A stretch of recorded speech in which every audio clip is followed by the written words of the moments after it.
J'ai mal au... Salut tout le monde, j'espère que vous allez bien, c'est Actu YTB2. On va regarder la story de Bassem Braiki au sujet des chats musulmans, du feu dans l'agence Orpi et des questions d'éducation ou de hijra. Et après sa vidéo, je vous dirai mon avis. N'hésitez pas à mettre un pouce bleu et à vous abonner et bon visionnage. On regarde cette vidéo. Alors, je suis au rayon animaux, donc parce que je dois acheter des croquettes pour mon chat. Et là, sur quoi je tombe? Sur des croquettes que je n'avais jamais vues auparavant, mais des croquettes au porc. Voilà, au porc. En fait, moi, je me dis, il est où le bénéfice, là, pour le chat? Déjà que pour les êtres humains, enfin pour les gens, les personnes, les êtres humains, oui, le porc, c'est déconseillé. Pourquoi tu vas mettre ça pour les animaux? Franchement, bon, moi, mon chat est musulman. Il ne mangera pas ses croquettes. Mais je trouve que mettre du porc dans des croquettes, franchement, c'est pas réfléchir, en fait. Si ça apportait un bénéfice, tu mets du porc, il n'y a pas de souci. Mais là, même les médecins eux-mêmes te déconseillent de manger du porc. Là, ils en mettent carrément dans les croquettes. J'avais jamais vu ça. Faut se poser les vraies questions pour notre communauté. Je vends de la drogue, mais je mange halal. Pourquoi tu me verras mieux que celui qui mange pas halal et qui vend pas de drogue? Pourquoi le halal est un totem d'impunité? À un point où je prends souvent cet exemple, même les alcooliques, quand ils vont prendre des kebabs, ils ont 5 grammes dans le sang, ils te demandent si la viande est halal. Comme si que ça allait effacer nos péchés. Extraordinaire de ridicule. Extraordinaire. Alors je vais encore me faire arracher une dent, ça en fera 2, comme ça on aura 2 en bas toutes neuves. J'en rigole, mais c'est terrible. C'est terrible, c'est terrible. Je conseillerais à cette sœur, toi et ton chat, faites hijra. Si ton chat c'est un musulman, toi et lui, barrez-vous et faites hijra. Wallah, vous êtes ridicule. Ridicule. Si le ridicule tuait, on aurait été mort sur le coup. Boum badaboum, salam alaikum. Il y a une autre agence Orpi qui a brûlé. Tiens, comme par hasard. Ouais, mais Bassem, c'est eux qui font ça, c'est eux. Ouais, mais qui a donné l'idée, entre guillemets? Voilà pourquoi moi je suis monté au créneau. Quand la première agence a été brûlée. Mais vu qu'on a affaire à des handicapés émotionnels sur les réseaux, quand tu leur dis ça, attention, attention, non. C'est que moi, j'aime tellement ma communauté que j'essaye de anticiper des choses. Et ça, c'est une passe décisive malheureuse qu'on leur a fait. Parce que quand bien même ils attrapent quelqu'un qui n'a rien à voir avec notre communauté qui a brûlé ça, wallah, wallah, je le jure devant Dieu, ça sera toujours les musulmans qui ont fait ça. Voilà, tout simplement. Donc, mesdames et messieurs, comme on fait son lit, on se couche. Mesdames et messieurs, oui, nous avons lancé une mode parce qu'on est trop dans l'excès. C'est ce que ça s'appelle des handicapés émotionnels. On est trop dans l'excès. Trop. Donc voilà, c'est tout ce que je veux dire. Ce qui arrive, on va dire, c'est une suite logique. Wallah, c'est une suite logique. Bon, tranquille, de toute façon, on en reparlera à la radio, Inch'Allah. Prenez soin de vous, on se dit à plus tard.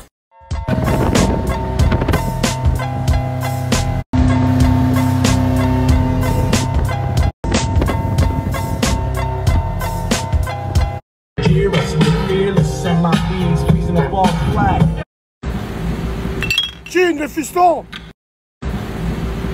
Chin, les fistons! Je cache ma avra. Hein. Wallah, on est tombé en panne. Avec le petit, on vient de tomber en panne. Chab, t'inquiète, il y a tout ce qu'il faut. Je cache ma avra. Hein. Voilà, envoie l'essence. Voilà! Voilà. Et après, on va aller au port et on va remplir les 2 bidons qui restent. Heureusement, t'es en panne, t'es hamdoullah. Là, on a bien fait. La pompe électrique, 2 piles, 2 bidons. Deux bidons allemands à 3 poignées.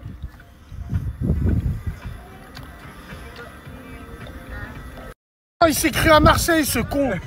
Qu'est-ce que tu sautes dans le Rhône? Monte. Monte. Il s'est créé à Marseille, ce con. Là, on a rempli les deux bidons. Qu'est-ce qu'il facture? 120 €, 60 litres.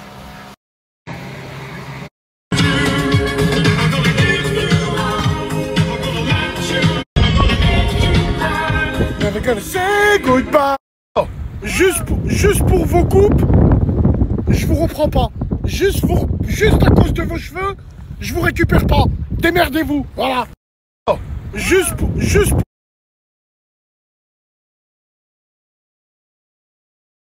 Salam alaikum les gens. J'ai une vraie question là, existentielle. Après, attention, hein, je suis pas le premier à la poser, mais il y a une personne sur Snap, il m'a interpellé avec ça. Est-ce que c'est plus facile d'éduquer ses enfants quand on a de l'argent? Absolument faux. C'est faux parce que l'éducation ne s'achète pas. Tu regardes dans la rue, il y a des gens, leurs parents ils sont modestes, ils sont super bien éduqués. Ça n'a rien à voir avec ça. Quand tu as de l'argent, tu achètes une certaine éducation. Une éducation, les gens ils vont bien, mais quand tu as de l'argent, tu cèdes à tous leurs caprices et finalement tu les éduques pas. C'est totalement vrai. Faut instaurer une société de mérite, même avec ses enfants. Mérite. J'ai aidé mon fils à acheter sa moto. Je l'ai coffré dans mon garage. Je lui ai dit, l'argent que tu me dois, tu le donnes à ta mère. Même si je suis plus avec. Tu lui donnes à elle. Tu lui donnes pas à moi. C'est des valeurs qu'il faut inculquer à nos enfants. Les gens, ils te diront que quand ils ont de l'argent, finalement, ils éduquent pas leurs enfants. Ils achètent leurs enfants. Donc moi, je pense que, certes, si tu parles de frustration, c'est clair que quand tu n'as pas les moyens, il y a des moments où tu peux être frustré. Mais dans l'éducation pure et dure de ces enfants, l'argent ne compte pas. C'est les valeurs, c'est l'humain, c'est ce que tu donnes à tes enfants.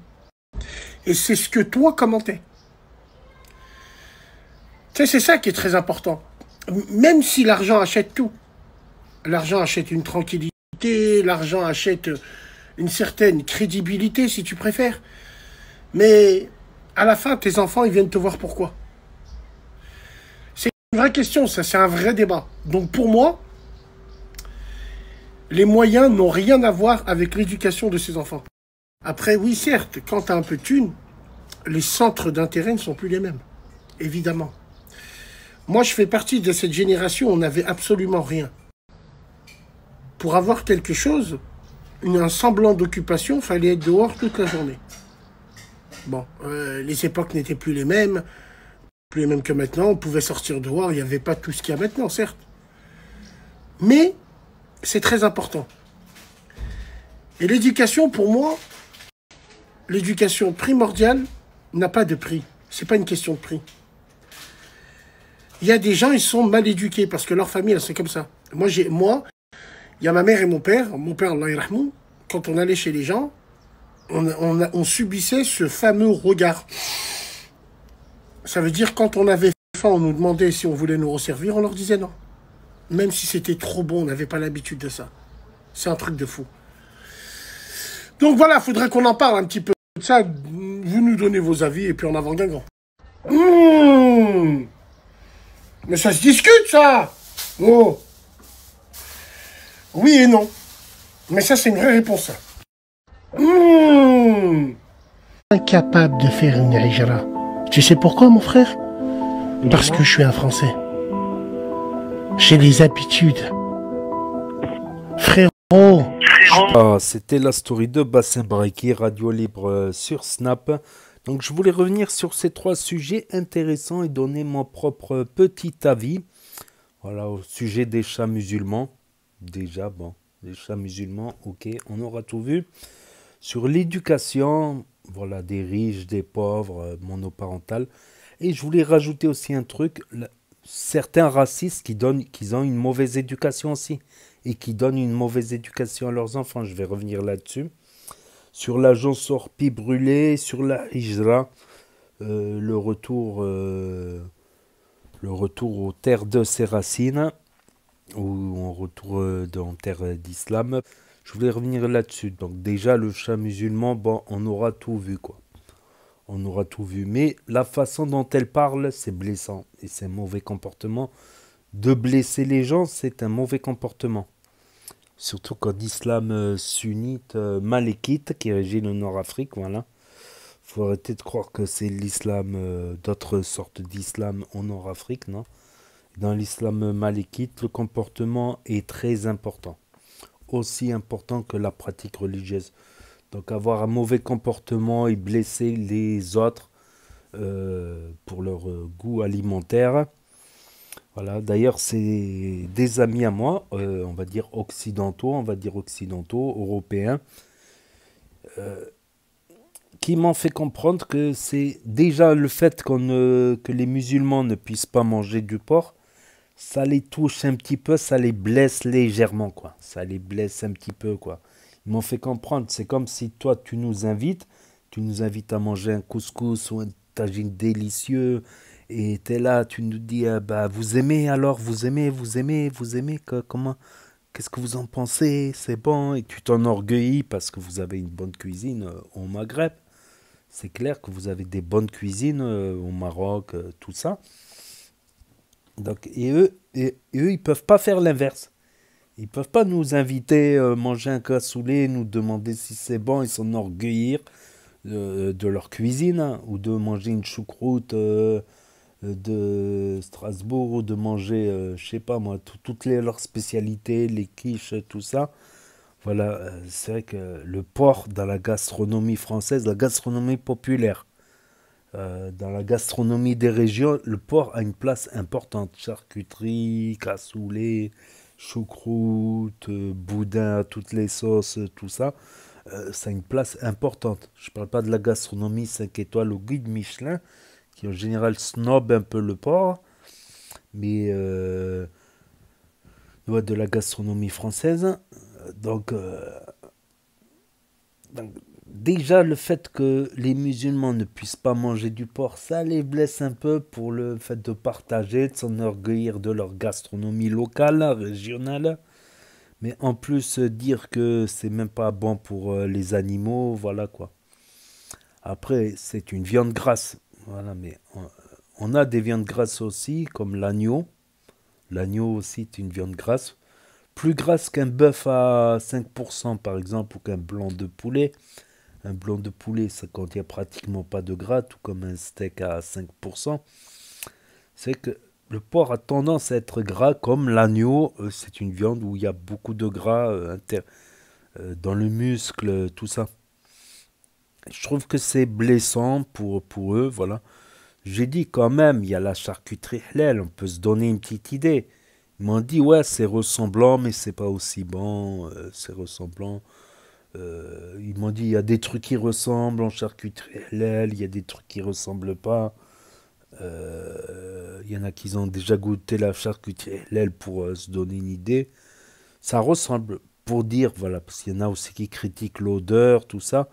Mais quand on mange une raclette avec du saucisson halal, on aime bien pourtant, c'est pas... Voilà quoi.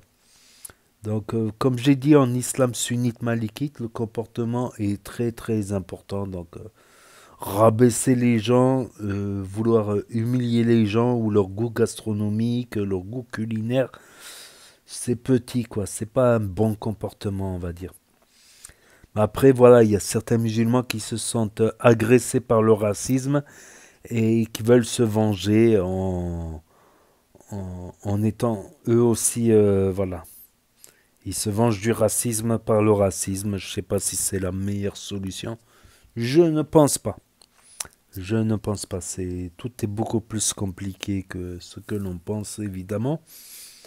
Voilà. Quant à l'éducation des enfants, comme j'ai dit, on reproche beaucoup aux rebeux, aux gitans d'avoir une mauvaise éducation, tout ça. Mais quand tu vois certains racistes, comment ils éduquent leurs enfants, bah, ils éduquent carrément leurs enfants à la haine de l'autre race, des autres races. Donc est-ce que c'est une bonne éducation d'éduquer à la haine? Est-ce que c'est bien chrétien, la religion de paix, d'amour de Jésus, de Dieu? Est-ce que c'est une bonne religion? Est-ce que c'est bien des gosses qui même pas ils disent bonjour? Même pas ils veulent dire bonjour aux gitans, aux arabes, aux noirs, même pas ils disent bonjour. Moi je dis il y a des gens bien de partout quoi. Il y en a même ils n'ont pas choisi d'être ici, de grandir ici, tout ça, c'est pas. Il y en a qui n'ont pas choisi. Donc est-ce que c'est bien d'inciter à la haine, d'éduquer son enfant à la haine, à la détestation de l'autre? Est-ce que c'est bien d'éduquer son enfant à l'amalgame, à mettre tout le monde dans le même sac? Surtout quand tu passes devant un médecin algérien, marocain, bulgare. Bon, bulgare encore, ça reste européen. Bon, c'est sa majorité européenne, la Bulgarie. À part quelques Tartares et quelques Roms et, et quelques Turcs, un faible pourcentage. Est-ce que c'est bien quand tu passes devant un docteur, un pompier arabe, par exemple? Est-ce que c'est une bonne éducation aussi, d'éduquer à la haine? Je pense que le racisme est une maladie aussi. Je pense que c'est une maladie. Pourquoi? Parce que c'est peut-être lié à un traumatisme. Peut-être qu'ils sont traumatisés, qu'ils ont peur. Il y a une agression par jour dans une petite ville, on va dire, une ville de 20 000 habitants, par exemple, il y a deux trois agressions, donc t'as une chance sur 10 000 que ça tombe sur toi, quoi, au mauvais moment, au mauvais endroit.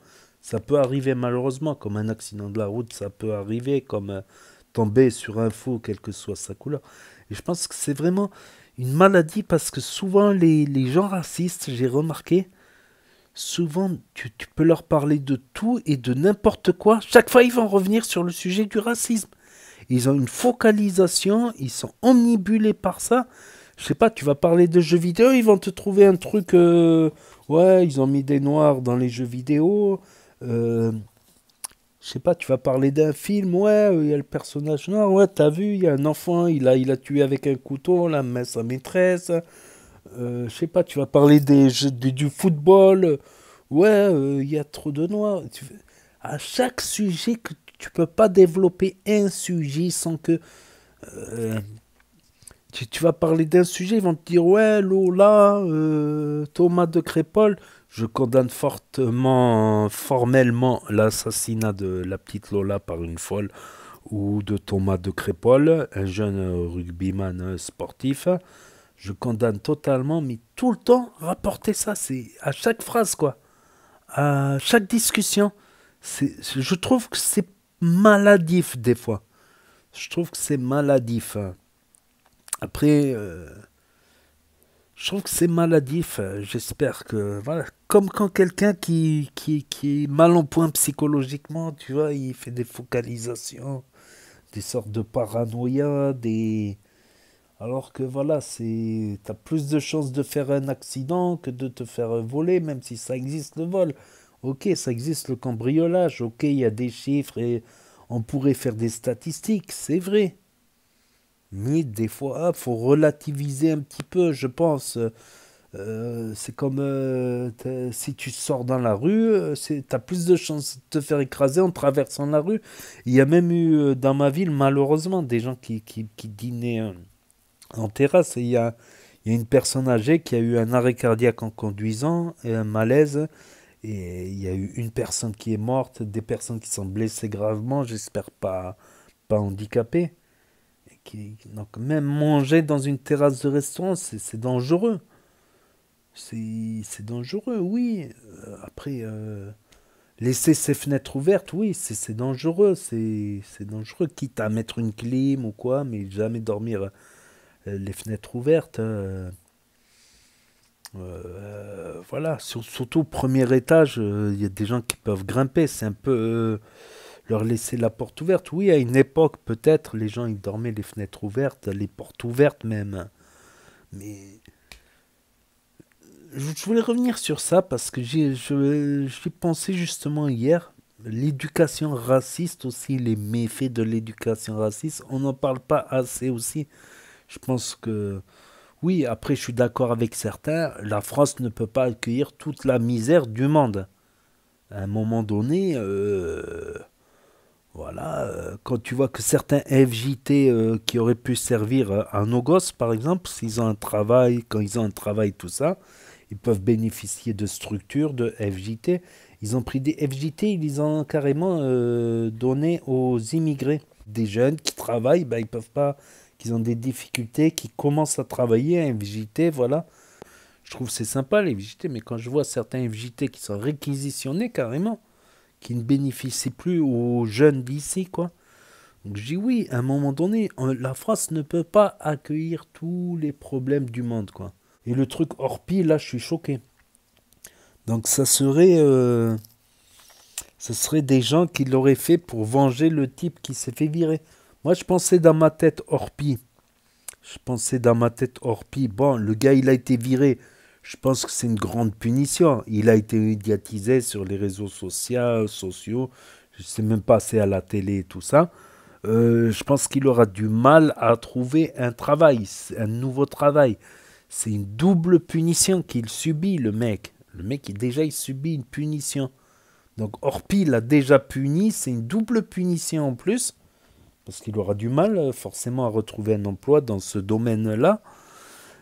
Dans son coin, en plus, il a été reconnu. Il a été filmé. Mais en plus, ils vont brûler le... c'est trop. Moi, je dis à un moment donné, il faut être juste. Ça a été des paroles, certes, mal placées. D'un côté ou de l'autre, ceux qui ont des paroles mal placées. D'un côté ou de l'autre, pour des gens qui sont innocents de ce conflit, forcément.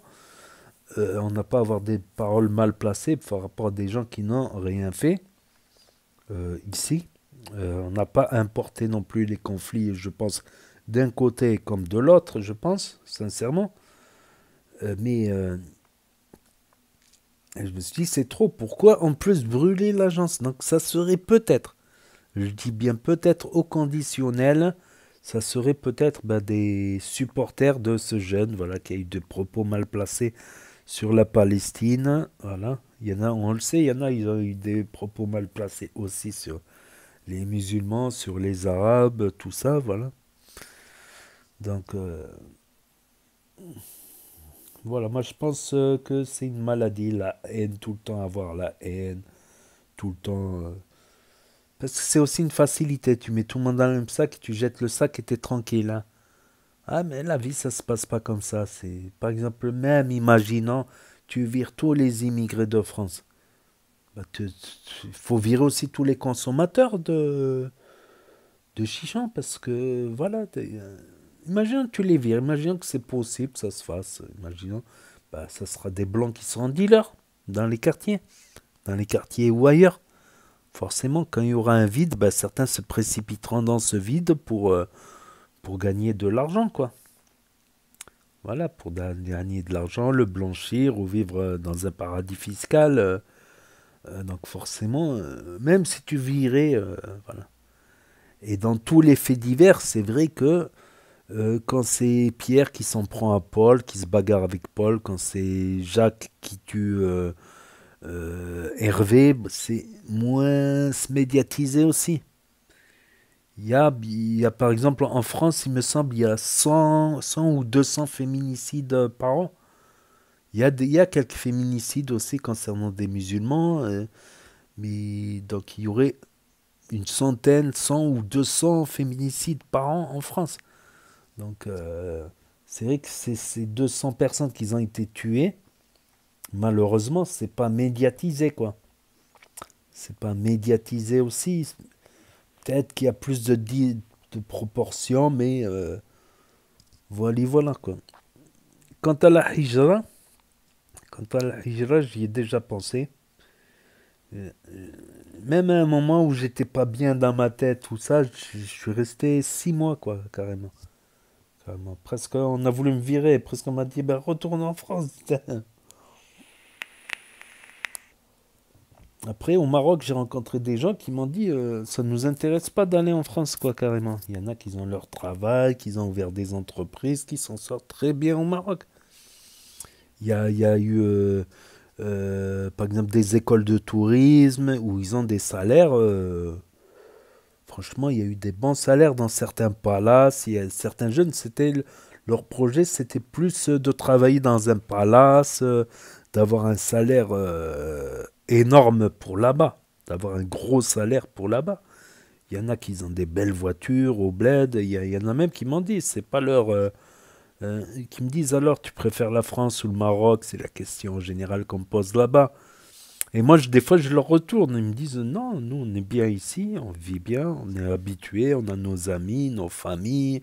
On ne va pas aller, on travaille, on gagne bien notre vie. J'ai quelques amis comme ça qui travaillent, eux, ça leur traverse même pas l'esprit. À la limite en vacances, ils m'ont dit, à la limite en vacances, mais pas pour y vivre.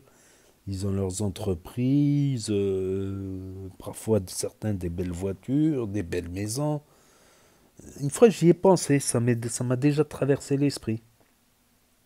Ça m'a déjà traversé l'esprit. Parce que des fois, c'est difficile à encaisser le racisme. Certes, il y en a qui vont me dire de droite, des gens de droite, ils vont me dire oui, t'encaisses des propos racistes, ça reste des mots, mais des fois même un peu plus que des mots. C'est pas un coup de couteau qu'une racaille va te donner. Oui, ok, ok. Mais quand même, ça fait mal, ça fait pas mal physiquement, mais ça fait mal à l'intérieur. C'est des douleurs qui, des fois, t'empêchent de dormir, te rabaissent psychologiquement. J'y ai déjà pensé. J'y ai déjà pensé. Et moi, des fois, quand je suis avec des habits, qu'ils soient blancs, français, gitans, rebeux, noirs, euh, des fois, ça fait du bien, des fois, d'oublier. C'est d'être juste des simples humains, quoi. D'être juste des simples humains et d'arrêter d'être toujours renvoyé à ses origines, à ses racines. Quand on va au bled, ben, on est considéré comme un Français. Quand on est ici, on est considéré comme un Arabe. Des fois, c'est pas psychologiquement parlant, c'est pas si évident que ça. C'est pas si facile que ça. C'est, il y en a, ils m'ont dit ouais, t'as de la chance, t'as de la chance d'être en France, qu'il y en a qui aimeraient venir en France et tout. Euh, Cadeau empoisonné quand même, cadeau empoisonné quand même. Mais au bled aussi, c'est pas mieux. Au bled, si t'es pas de la famille un tel, bah, tu te fais pas pistonner. T'as beau avoir des diplômes, des compétences. Donc, c'est pas un racisme par la race ou la couleur au Maroc, mais c'est par famille. Si t'es pas de tel clan, c'est resté tribal, on va dire. C'est malgré tout, c'est resté tribal, quoi. Enfin bref, j'ai déjà essayé de rester plusieurs mois, moi j'y arrive. C'est vrai que niveau paysage, je préfère les paysages en France, c'est plus vert, c'est plus aride au Maroc. Mais je m'adapte, voilà. Je m'adapte.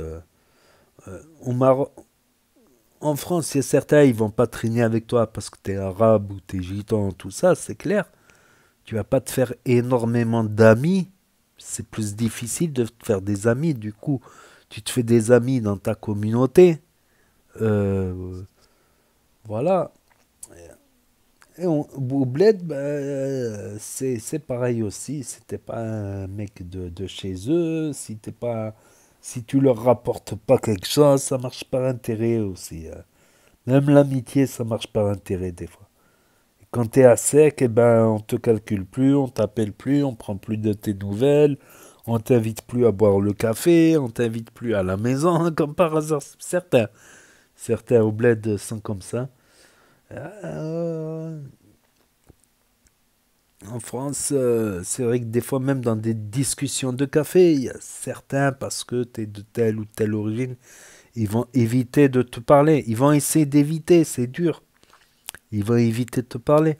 Après, oui, oui, éviter de parler, c'est son droit, quoi. Il t'agresse pas non plus, c'est clair que c'est moins inspire. Parce que des fois, je discute aussi avec des gens de droite, des gens j'essaye de... Voilà, paf. Réaction trop longue.